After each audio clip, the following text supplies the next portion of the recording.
Good evening. Welcome to Hispanic Speak Out TV. I am attorney Marivette Gonzalez. I'm a family law attorney here in Central Florida, and I'm also your host for this evening. And today we have a very special guest. We have Orange County Clerk of Courts, Tiffany Russel. She was the youngest elected county commissioner here, representing the citizens of District 6. She was also the first female African-American woman elected as Clerk of Courts for the state of Florida. Super excited to talk about the initiatives and what access our citizens have to the courts. Welcome. Well, thank you for having me. So first question right off the bat is, how did it feel being elected, and when were you elected? So the first time I was elected to office was in 2006, and that was actually probably one of the hardest fought campaigns I've ever been involved in, because I was going up against someone who had served in public office before. And so that was a huge moment, because it was actually serving a district that I grew up in. So it was kind of nostalgic to be able to be raised in the community, go away to school, and then be elected to come back and serve that same community. So it meant a lot to me to win that election. The election for Clerk of Court was different, because it was seeking a countywide race that typically women of color, African Americans, don't seek those countywide positions. And so that one was a milestone for me, because it was actually pursuing something that oftentimes we avoid. And to be able to be successful was a huge, huge win for me. So it was exciting. Well, I'm excited for your excitement, and I'm excited to have you here. And you also have your own family to tend to besides your career. I know how it is. That's why your successes are very much celebrated, in addition to being out in the workforce like everybody else. Yes. Can you explain the constitutional role that you play? So the constitutional role that the clerk of office provides in the state of Florida is, we have over 1,000 duties from between the Constitution and statutory duties. We are the independent keeper of the court record. The clerk is the sole responsibility of keeping all court records, maintaining evidence from trials, and following with those statutory guidelines of storing that evidence. But we're also the keeper of fines and fees. We collect that money that's collected due to traffic citations, as well as court fines and filings. We are the auditors for guardianship cases. That's our responsibility as well. And so there are a host of duties that the clerk has, but we are that independent officer that our whole role is to protect the record, to protect the keeper of the court record, and we capture what actually happens in that courtroom for the citizens to know that there is someone independent, that they're there to keep the accurate record of what's happening in our court system. So what happens with this era of online? As you mentioned, we are moving towards a digital society, and everyone wants everything really quick, microwave society online. So in Florida, we have to redact confidential information that's been identified statutory language. And so in Orange County, we have a software that immediately, as soon as something is filed through our portal system, it goes through the software system for redaction, and it's going to redact those things that is obvious to us, credit card, Social Security, those kind of things. And then we have upper level redaction, where it's an actual human being that will look at documents. For example, we have sex crime cases here in Central Florida. In my office, I actually have employees actually physically take those documents and redact them by hand manually, because oftentimes there's things that software can't catch. The software is not going to catch a handwritten note or handwritten information on a pro se document. So we actually have clerks that actually manually redact depositions and very sensitive information in what we call those high security cases that requires that extra eye. And I would imagine sometimes pictures get filed that shouldn't be filed. Does the clerk also catch that? Our goal is to catch those documents that are filed and to have those locked down. And there's different systems that we have in place that we can lock down certain types of cases. So, like I mentioned, sex crime or a rape or juvenile cases. They have certain coding within our computer system where they're not even available online. They're locked down to protect those types of very sensitive documents. And it's also imperative that the lawyer notifies us as well, because again, we have human error. Yes. Sometimes some things fall between the cracks. So it requires everybody in the system to be on alert when it comes to those very sensitive documents or information. And speaking about sensitive documents, how does the clerk handle the domestic violence injunctions? So, we have a separate domestic violence injunction unit where citizens can come in. And we have an interesting relationship in Orange County. We actually have Harbor House that's actually in our courthouse. And they're there to help navigate anybody who's interested in filing for an injunction. But we help process injunctions, whether it's assault, sex crimes, any type of relationship that they want to file for an injunction. Our injunction team will help our citizens file for those injunctions. And is there fees for the domestic violence injunction cases? No. Okay. And how do the citizens know how much they have to pay to file something? So it's all on our website, as well as, in the state of Florida, we have what we call e-filing authority. Okay. Where everyone has to file things electronically. But filing fees are on my website, which is myorangeclerk.com, and I would encourage citizens to visit the website, navigate it. Every case type has a different fee, so it varies. But I would encourage them to go to my website to actually get the breakdown of whether it's a landlord-tenant eviction cost versus filing for divorce. They all have a different price tag to them. And does the person still have the option to come in and personally deliver the documents, or does everything have to be online? So we're moving towards a electronic system. Pro se applicants can still come in, but attorneys have to file through the portal. But pro se, those are our citizens who are filing or navigating the system by themselves. They don't have an attorney. They can still come in and file their documents. But we do have a self-help center, so we encourage those pro se citizens to come into the self-help center, where we do have computers where they can file on the computers right there in the self-help center. And where are the self-centers located? The self-help center in the downtown courthouse on Orange Avenue is on the 3rd floor. Okay. We're there Monday through Friday, 7:30 to 4. And we have attorneys there Monday, Wednesday, and Friday to help with consultations for $1 a minute. But we also are in Apopka on Tuesdays. I did not know that. So there's staff attorneys at hand? So what we did is we actually partnered with the Orange County Bar Association. Okay. So we don't have staff attorneys at the Yeah, clerk's okay. office. So we partnered with the Bar Association, and they have a panel of attorneys that rotate in. And we look for attorneys who are family law, civil matters, small claims, as well as residential eviction experience. And they come in, and citizens can get $1 a minute at 15-minute increments. And they don't represent the customer, but they will help them navigate, look at their forms, kind of answer those quick questions for them. And we're there to kind of, because the goal is to help citizens navigate the justice system, right? Yes. That citizen who's not going to be able to hire the attorney, but is still faced either with a custody, a child support matter, they have landlord-tenant matter they're trying to resolve, and they've been served eviction papers. What do I do? The worst situation is for someone to come home and see that notice on their door. How do I respond? Or I've heard people say, I have a hearing, but I don't know how to tell the judge I can't come. Well, and the average citizen doesn't know you have to file a motion. We know that as lawyers, Yeah. but citizens say, well, let me write the judge. Well, that's not asking the judge, that's writing a letter. That's inappropriate communication. So the Self-Help Center is there to help answer those questions for that citizen who does not have an attorney to help navigate that process. And is that new?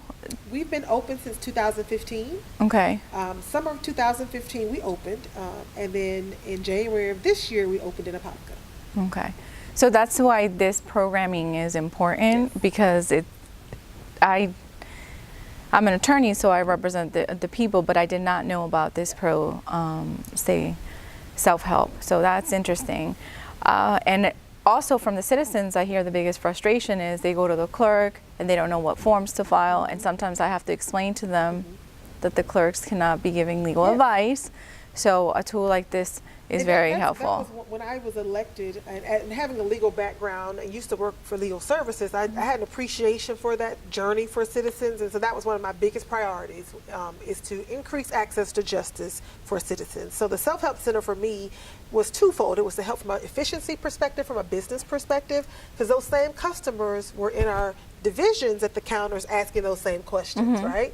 But now we can move them into a separate room where they can take all the time. They're not rushed. They're not on the clock. We have working tables. We have stations where they can sit there all day and work on their papers. But there's a lawyer there that can answer their questions, which then shields my clerks from answering those questions that they normally are being asked by the citizens. And I love that aspect, because sometimes there are a lot of time-sensitive documents that have to be submitted. Like for a divorce, it has to be 20 days, and at least they have that first. Yes, they have somewhere to go. Yes. And it's, I think no one comes to the courthouse on usually it's not a positive experience, right? They're not coming because they want to come to the courthouse, but at least they have a place to go, because it's probably one of the most stressful moments, a divorce or fighting on custody between the spouse over the kids, right? So to be able to get some, we use legalese in our documents, but to be able to have someone define what that word means in layman's terms for them to be able to answer those questions, I think is huge. And so we've seen a great success from those who've come to the Self-Help Center now. We're going on our 3rd year, and so we are excited. And what about the language for the online? Is your website available in Spanish, being that Central Florida is such... Our website is in Spanish, and a lot of our documents, our forms are in English and Spanish. And so we recognize that Spanish is a second language here in Central Florida. And so, again, it's being able to service our customers. And we also, for example, the Self-Help Center, on Friday, we have Spanish-speaking attorneys on Friday. And so we just try to make sure that we're responding to the needs of the customer. So. Okay. And can a person search for their case online? Yes. So we are excited. We offer a website now. It's called My Clerk. And it's another feature to our website where they can now see their court documents online. So prior to 2015, you could see the docket, but you actually couldn't see the image of the document. So now with My eClerk, citizens can look online and search for cases and see documents. Of course, there are some documents that are not visible. Because they're redacted. They're redacted, or they've been protected for confidential reasons. And there are some cases that we don't make available. Mental health cases we don't put online. They have to come to the courthouse and look at those files. But majority of the cases, whether it's civil, those cases they can see online. They can see the documents, so they can search. We also have a new feature on our website where you can check your court hearing. When we partner with the court administration now, and they can check to see what their hearing schedule is, and they can know where they're supposed to be when they come to the courthouse. Thank you. As an attorney, I think it's great. It's a great tool. Where a person comes to an attorney and they've already been represented, sometimes it was difficult to get the records and the pleadings in the file.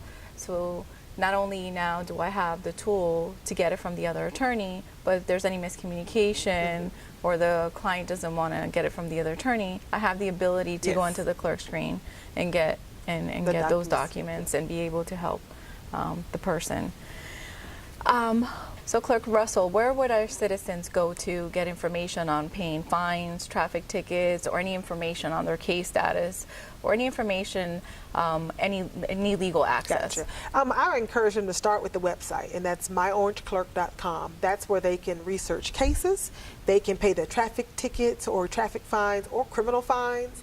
They can also see videos that we have on instructions on how to navigate how to file for a divorce, or different type of videos that we have are instructional videos. So we have a host of things. I would tell them to start at the website. That's where the forms are, how to apply for a passport, how to apply for the marriage license. All those things are on the website. myorangeclerk.com is where I would want them to start. And if you wanted to change the language, you can click on it and change it to the language preferred. That's right. Thank you so much for being our guest today.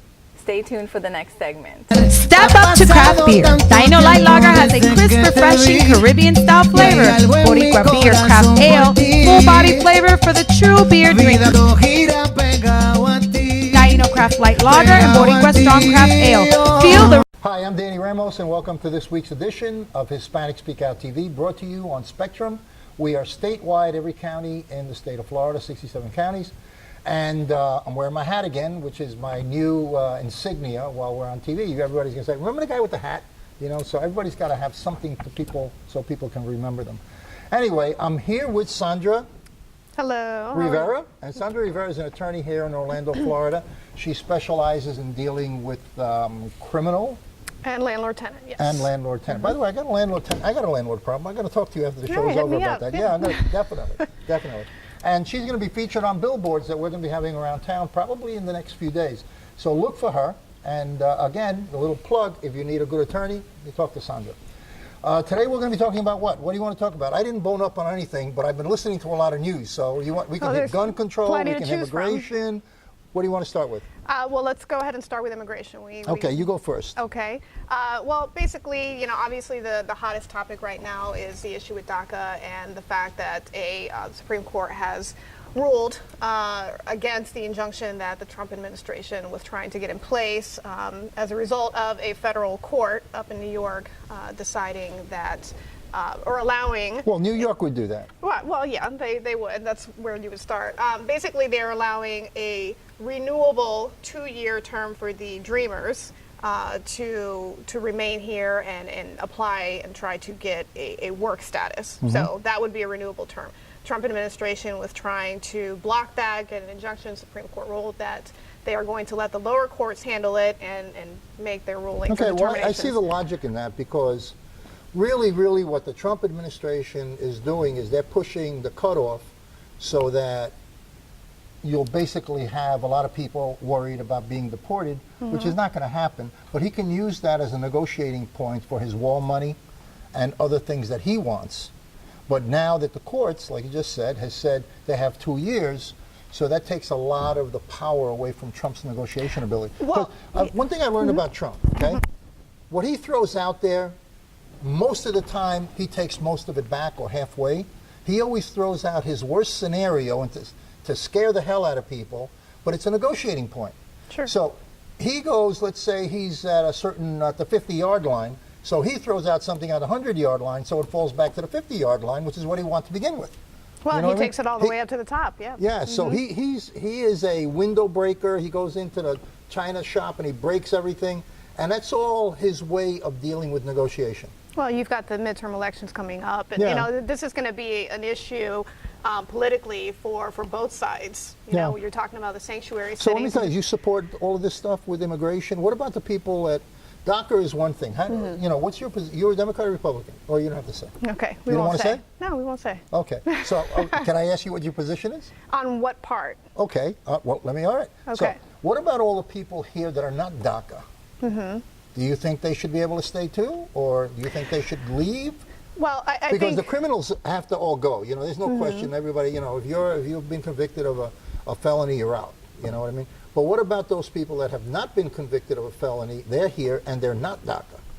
Well, you know, and you're right. There are arguments on both sides of that. And you know, if I were to say, well, you know, I'm here legally, everybody should be here legally, but then, you know, I'm also a criminal defense attorney, and I have a large part of my clientele are illegal immigrants, generally good people who, you know, whether it's a driving offense or disorderly intoxication, anything of that nature, but they're hardworking Okay, so individuals. So I have that personal connection That's to those an people interesting that, point, because a lot of people feel that, okay, it's not a felony, but it's still, you're driving without a license or you're driving under the influence, you're in our country illegally, should we throw that person out? Well, a lot of people feel they should go out because they're here.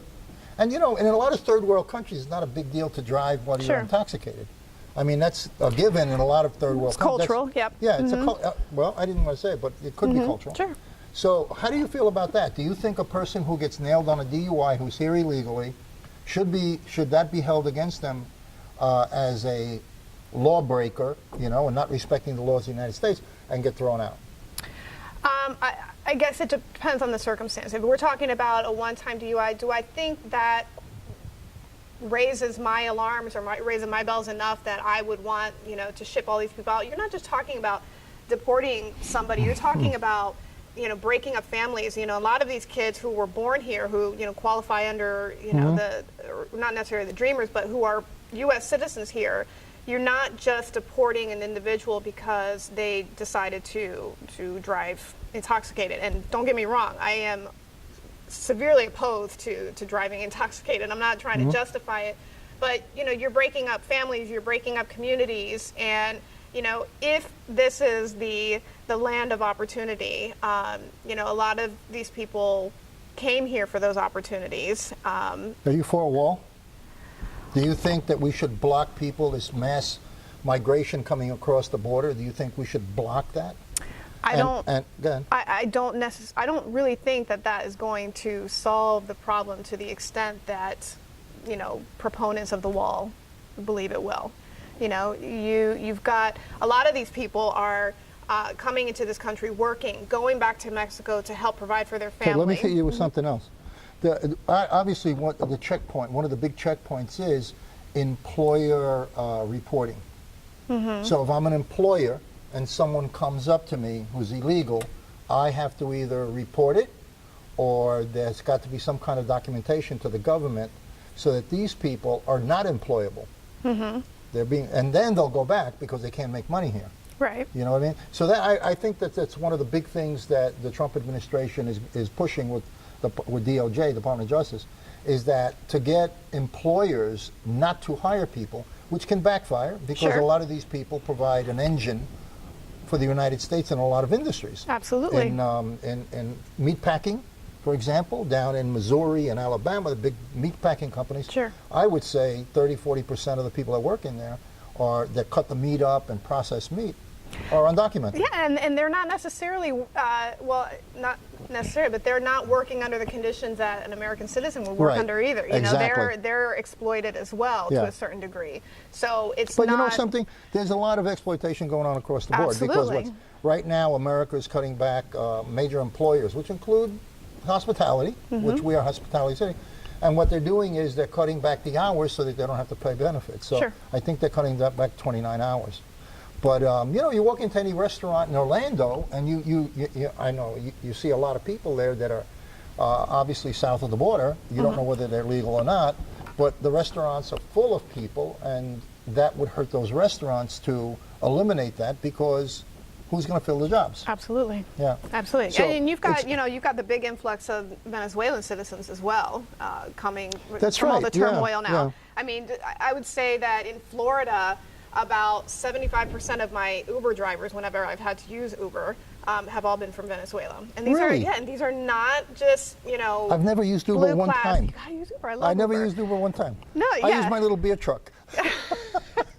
Well, some of us have to use Uber from time to time. Yeah. But no, You got to stop drinking, and that's I admire that. It's a responsible thing to do. No, so they are coming. They are coming in large quantities, and because these are professionals. I mean, these are people who were lawyers, But these engineers. people are crossing. They got to fly in. They got to show their paperwork. Sure, yeah. It's not like people coming across the Mexican border, so they're coming across with approval. Right. But if we're talking in the sense of the employment industry and what we're seeing in the employment industry, these jobs are being filled with people who are willing to do them. Okay. Are you obligated as an attorney to report someone who is here illegally and who has committed a felony? Let's say somebody who's committed a felony, okay, they're undocumented, they're here illegally, and they need a lawyer, right? And can they go to you, and because they're here illegally, are they not protected by client privilege? They are protected. No matter what, even if they're illegal? Correct. The only times that as an attorney I have to report anything is if I believe somebody is going to commit a crime, or is in the process of committing a crime. And that applies whether you're a citizen or not. Other than that, anything that you say in my office is completely confidential. Now, part of any I'm going to conversation... hit you with another one because I'm curious. I've been a guardian ad litem for many years, and guardian ad litem is a volunteer situation with abused children. If somebody walks into your office, and I'm asking you these because I'm really curious because I've never been... If somebody walks into your office and you know that they have abused a child, are you obligated by law to report that? By your attorney? I do not have a mandatory reporting requirement, no. No? Not of a crime that has already occurred. Okay. And can you suppose that if that's a habitual offender, that person will commit again, you still don't have an obligation to report? I don't. I have... That's an interesting concept, I have an opportunity to decline representation of that case. But I don't have a mandatory reporting requirement that a medical professional or a daycare worker might have. I'm involved in an interesting, there's a lot of stuff that we can talk about because you being an attorney, my curiosity peaks up all the time. I'm a frustrated attorney wannabe. Yes, you are. So I have a lot of questions. But, we wanted to talk a little bit about gun control. But here in WFME, where we tape our TV shows, which is on East Colonial, on April 26th, we'll be doing an open town hall meeting on human trafficking, which is another big thing in Orlando because everybody looks at Orlando as, the worst. Probably bigger here than most other places. It is. It's number 3 in the country. Number 3. California, I think. LA is number 1. and then I forgot what was number 2, but it was surprising that number 3, being its size is Orlando, as compared to major cities like New York and Los Angeles that have populations of 10 million people. You got it because of the hospitality industry. You know, because you have families coming here, you're constantly having a flow of children coming here, you know, just people from all kinds of different countries. That hospitality industry is going to draw people here. Yeah, and I guess because, you know, there's a lot of people that, you know, they just look for that kind of recreational activity, which is prostitution, but prostitution also involves children. And we are number 3 in the nation when it comes to human trafficking. So on April 26th, we're going to have law enforcement here, and we're going to have experts on human trafficking, different organizations, and the public is invited to attend. We have limited seating of about 175 people. There'll be elected officials here, there'll be law enforcement, FBI, Orlando Police Department, and also several organizations. And we're also going to have testimony from people that have actually were trafficked here in Orlando and in Miami. And we have one person that'll be speaking that was in that scene for about 5 years. Wow. And that person will be talking here. So if you want more information, you know, you can contact us with the website that you're going to see at the back of the screen at the end of the show. And you can contact us at our email, info at rrma.us. info@rrma.us. So that's going to be fun. You can come as an attorney, and you can, you know, it's the 26th. It's going to start at 5 o'clock. Let's jump from that, because each one of these things that we're touching on is like a major topic that we're going to be doing. Constantly fluid. Yeah, we're going to, no, but this is kind of introducing you as an MC for the show and all of that, but we'll be talking more on specific subjects and stay on specific subjects. There are other things that I want to talk about which are kind of controversial. The gun control situation. A few days ago, a Supreme Court judge, a retired Supreme Court judge, announced that we should do away with the Second Amendment, which is the right to bear arms in the United States. And they had an open mic on the radio stations, and what you're hearing is open warfare. I can't even imagine. You know, it's, So how do you feel about that? How do you feel about gun control? Well, I mean, I'm not, like we talked about a couple of weeks ago, I'm not a gun owner. I don't necessarily oppose anybody's right to bear arms. I still am not convinced of the need for these assault type style rifles. I really don't see the need for sport in them. But, you know, I understand how powerful the gun control activists are and the NRA are. I don't believe that, you know, the Second Amendment will ever be eliminated. But, no, I do believe in regulation of that. I still think that there should be more regulation. Despite, you know, what I feel and what I choose to practice in terms of not owning a firearm or any type of weapon, you know, I think regulation is necessary in terms of, you know, age restrictions, background checks. I mean, any type of background check that is going to reveal any warning signs, I think, are necessary. But like we said the last episode, you're never going to stop these things from happening. You know, you're talking about human behavior, and the weapons are just a vehicle for them to carry out these plans that they may have. You know, you have to get at the root of what the issue is. It's never, guns on the street, like, you know, I've said it over and over again. I can walk out of this studio, and tonight at 9 o'clock at night, I can buy a gun for $400, $500, or $600, depending on the kind of gun I want, and I can buy it right on the streets of Orlando. The underground market is there, and you're never going to eliminate it. And the more restrictions you put on gun control, on guns, the higher and stronger that market will become. Listen, we ran out of time, but we'll be talking about things like, is capitalism inherently racist? That's an interesting subject that I want to talk about. Okay. We're going to be talking about race relations here in Orlando. We'll be talking about immigration. We'll be talking about the human trafficking situation. We're going to be very candid about a lot of subjects, and we'll be bringing on guests that are very knowledgeable. So always stay tuned to us and look for our billboards that'll be going up in 48 hours around Central Florida. This is Danny Ramos with Senora Rivera, attorney, and if you need her help, just look her up on the internet. We'll see you next week.